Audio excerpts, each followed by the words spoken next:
தொப்பிகளை விற்க புறப்பட்டார். மதிய உணவுக்கு பின் ஓய்வு எடுப்பதற்காக ஒரு மரத்தின் நிழலில் உட்கார்ந்திருந்தார்.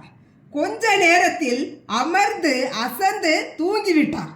அங்கிருந்த குரங்குகள் எல்லாம் மூட்டையில் இருந்த குல்லாக்களை ஆளுக்கு ஒன்றாக தலையில் மாட்டிக்கொண்டு மரத்தில் ஏறிக்கொண்டன. விழித்து பார்த்த அவர் குரங்குகளின் தலையில் குல்லாக்கள் இருப்பதை பார்த்தார். குரங்குகளின் குணம் தெரிந்து அவர் தன் தலையில் இருந்த குல்லாவை எடுத்து தரையில் வீசினார். குரங்குகளும் அதே போல் செய்தன. சேகரித்து கொண்டு புறப்பட்டார். இது பழைய கதை. அவர் காலமான பிறகு அவருடைய மகன் குல்லாக்களை விற்க புறப்பட்டான். அவனுக்கும் அதே அனுபவம் ஏற்பட்டது. இப்போது அவன் யோசிக்கவில்லை.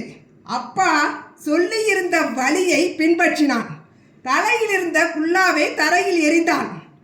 ஆனால் என்ன ஆச்சரியம், குரங்குகள் குல்லாக்களை எரியவில்லை. அது மட்டுமல்ல, குல்லா இல்லாமல் இருந்த ஒரு குரங்கு வேகமாக மரத்திலிருந்து கிடுகிடுவென்று இறங்கி கீழே வந்து அந்த குல்லாவை எடுத்து தலையில் வைத்து கொண்டு மரத்தின் மேல் ஏறிவிட்டது. இப்போதுதான் அவன் யோசித்தான், அப்பா சொன்ன மாதிரி நடக்கவில்லையே என்று. அப்போது மரத்தின் மேலிருந்து ஒரு குரங்கு பேசுகிறது.